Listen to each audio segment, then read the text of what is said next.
আমেরিকার সঙ্গে trade agreement নিয়ে ডোনাল্ড ট্রাম্পের আমেরিকার উপর ফের নতুন শর্ত চাপালো ভারত এবং এক প্রকার নিশ্চিত হয়ে যাচ্ছে ভারতের সঙ্গে আমেরিকার এই ট্রেড এগ্রিমেন্ট ভারতের শর্ত অনুযায়ী হবে এবং ভারত যা বলবে তা আমেরিকাকে শুনতে হবে।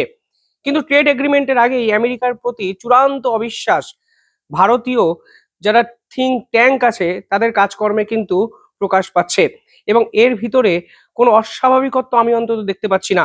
এই ডোনাল্ড ট্রাম্পের আমেরিকা শেষ এক বছর ধরে ভারতকে যেভাবে ডমিনেট করার চেষ্টা করেছে, আজকে বাস্তবের মাটিতে দাঁড়িয়ে আলোচনার টেবিলে আমেরিকা কিন্তু সেগুলোই ফেরত পাচ্ছে।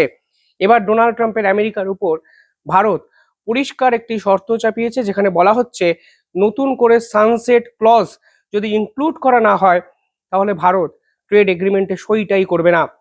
23 এবং 24 জুন আমেরিকার রিপ্রেজেন্টেটিভ যারা ভারতে আসবেন মানে এসেছেন ট্রেড এগ্রিমেন্ট নিয়ে কথা বলতে, তাদেরকে স্পষ্ট এই বার্তা দিয়ে দেওয়া হয়েছে।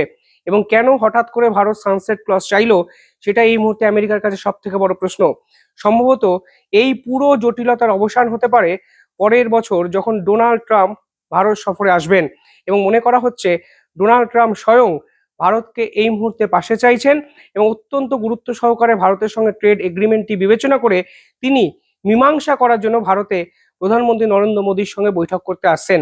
অর্থাৎ সব মিলিয়ে ভারত আমেরিকাকে যে শর্ত দিয়েছে তাতে আমেরিকা রীতিমতো এখন হিমশিম খাচ্ছে এবং সমস্ত বাধা বিপত্তি অতিক্রম করতে এই মুহূর্তে ঝাঁপিয়ে পড়েছেন স্বয়ং আমেরিকান প্রেসিডেন্ট। আজকের এই ভিডিওতে দুটো প্রধান জিনিস আলোচনা করব। প্রথমত সানসেট ক্লজ কি এবং কোন বিষয়ে এখন সংঘাতে জড়িয়ে পড়েছে আমেরিকা ও ভারত, এর কারণে সানসেট ক্লজ চাইছে ভারত। আজকে ডিটেইলিং এই বিষয়গুলো সহজ সরল ভাষায় আলোচনা করব। ভিডিওটি শেষ অবধি দেখবেন, চ্যানেলটিকে ভালো লাগলে একটু সাবস্ক্রাইব করবেন। দেখুন, এখানে ভারত স্পষ্ট বলেছে যে এই মুহূর্তে ভারত সানসেট ক্লজ ছাড়া এই এগ্রিমেন্ট সই করবে না। ভারত এর আগে বলেছিল যে আমেরিকার সঙ্গে ট্রেড এগ্রিমেন্ট তখনই সই করবে যখন আমেরিকা অন্য বাকি যত দেশ আছে তাদের উপর যে ট্যারিফ চাপিয়েছে সেই ট্যারিফের থেকে কম ট্যারিফ ভারতের উপর চাপাবে, তখনই ভারত একমাত্র ট্রেড এগ্রিমেন্টে সই করবে। ভারত স্পষ্ট বলছে যে আমেরিকার এই যে পলিসি তা শেষ এক বছরে এতবার বদলেছে যে আমেরিকাকে ভারত আর বিশ্বাস করতে পারছে না। এবং এখানেই আমেরিকার উপর ভারতের নতুন শর্ত, যেখানে সানসেট ক্লজের কথা বলা হয়েছে। 23 এবং 24 জুন আমেরিকার ট্রেড রিপ্রেজেন্টেটিভরা ভারতে এসেছিলেন এবং সেখানে স্পষ্ট জানিয়ে দেওয়া হয়েছে ভারত এই মুহূর্তে ট্রেড এগ্রিমেন্টে automatic trade review mechanism system চায়। অর্থাৎ যদি এই ট্রেড এগ্রিমেন্টে পরবর্তীকালে আমেরিকার অন্য সরকার এসে তাদের পলিসি বদলে দেয়, তাহলে ভারতের সঙ্গে কথা না বলে আমেরিকা সেই ট্রেড পলিসি ইমপ্লিমেন্ট করতে পারবে না। সানসেট ক্লজ মানেটা কি? সানসেট ক্লজ মানে অটোমেটিকলি একটি ইন্স্যুরেন্স মেকানিজম। কার বিপক্ষে এই ইন্স্যুরেন্সটি ভারত চাইছে? আমেরিকার ফিউচার পলিসি চেঞ্জ। অর্থাৎ কালকে বাইডেন ছিল, আজকে ডোনাল্ড ট্রাম্প এসছে। বাইডেনের যে পলিসি ছিল, আজকে ডোনাল্ড ট্রাম্পের পলিসি 180 ডিগ্রি বদলে গেছে। এবার ইন্ডিয়া বা ভারত জো বাইডেনের সঙ্গে একটি শর্ত করেছিল, ডোনাল্ড ট্রাম্প এসে সেই শর্ত সম্পূর্ণভাবে ভেস্তে দিয়ে নিজেদের শর্ত অনুযায়ী ভারতকে চালাতে চেয়েছে। কালকে ডোনাল্ড ট্রাম্পের বদলে অন্য রামশ্যাম যদুমধু যদি আমেরিকার প্রেসিডেন্ট হয়, তাহলে কোনো অবস্থাতেই আমেরিকা তাদের শর্ত অনুযায়ী ভারতকে আর এই চুক্তি অনুযায়ী চালাতে পারবে না।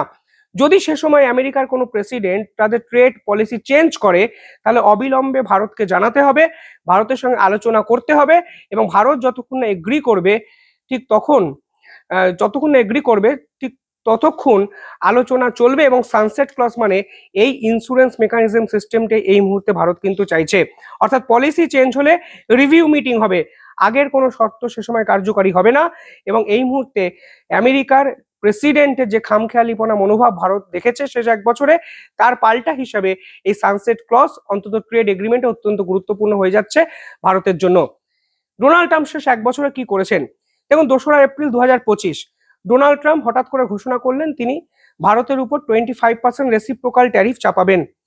5ই এপ্রিল তিনি বললেন না না 25% নয়, ভারতের উপর 10% ট্যারিফ চাপানো হবে। পরবর্তীকালে আগস্টে তিনি ভারতের উপর 25% ট্যারিফ আবার চাপিয়ে দিলেন। আগস্টের শেষ দিকে রাশিয়ার থেকে তেল কেন ভারত কিনছে এর বিপক্ষে অ্যাকশন নিতে আরো 25% ট্যারিফ চাপিয়ে দিল আমেরিকা। অর্থাৎ সব মিলিয়ে 50% ট্যারিফে গিয়ে দাঁড়ালো। ফেব্রুয়ারি মাসে ভারত যখন সুপ্রিম কোর্টে জয়লাভ করে ট্যারিফ নিয়ে, তখন আমেরিকা প্রথমে 10% ট্যারিফের ঘোষণা করে, তারপর বললো না না ভাই 10% না 15% ট্যারিফ হবে, পরে আবার শুনলাম 11% ট্যারিফ হবে।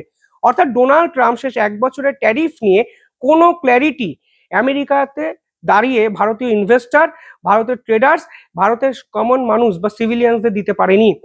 এই এতবার আনপ্রেডিক্টেবল একটা সরকার আমেরিকাতে যে চলছে, তার পাল্টা হিসাবে ভারত সানসেট ক্লজ চাইছে, এবং ট্রেড এগ্রিমেন্ট যদি বদলায় পরবর্তীকালে, তাহলে ভারতের সঙ্গে আলোচনা এখানে আমেরিকাকে করতে হবে, তা কিন্তু পরিষ্কার হয়ে যাচ্ছে। এবং ভারত এক্ষেত্রে এই নমনীয় কোনো ভাব দেখাচ্ছে না, এবং এই নিঃসন্দেহে এই চাহিদাটা ভারতের হয়ে একটা জোরালো আবেদন আমেরিকাকে কিন্তু বিপাকে ফেলেছে।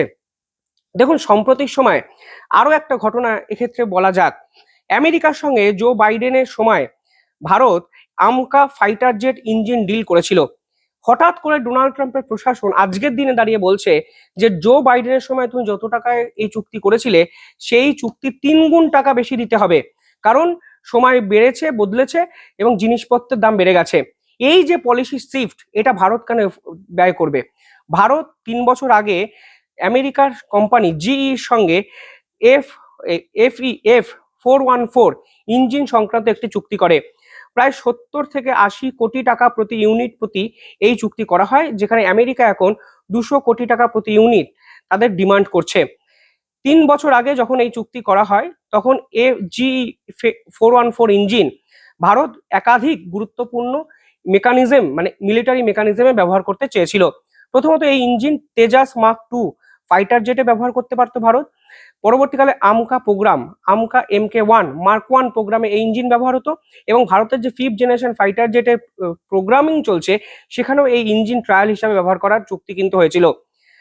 সেই চুক্তি অনুযায়ী বলা হচ্ছিল যে 80% টেকনোলজি ট্রান্সফার আমেরিকা ভারতকে করবে। পরবর্তীকালে বলা হয়েছিল ভারতের কোম্পানি হ্যালের সঙ্গে আমেরিকা জয়েন্ট প্রোডাকশনও করতে পারে, এবং ইনিশিয়ালি 99টা চুক্তি, ইঞ্জিনের চুক্তি কিন্তু আমেরিকার সঙ্গে হয়েছিল। আজকের দিনে দাঁড়িয়ে আমেরিকা বলছে সেই চুক্তির পরিমাণ প্রতি ইউনিট প্রতি যে 70 থেকে 80 কোটি টাকা ছিল, সেটা যদি বাস্তবের মাটিতে রূপায়ণ করতে হয়, তাহলে 200 কোটি টাকা দিতে হবে, অর্থাৎ 300% ইনক্রিজ ইন প্রিভিয়াস ভ্যালু। ফলে এই যে হঠাৎ করে পলিসি শিফট ডোনাল্ড ট্রাম্পের প্রশাসন ঠিক 2 দিন আগে করলো, তার পাল্টা হিসাবে আমেরিকার সঙ্গে ভারত ট্রেড এগ্রিমেন্ট করতে গিয়ে সানসেট ক্লজ চেয়ে বসেছে।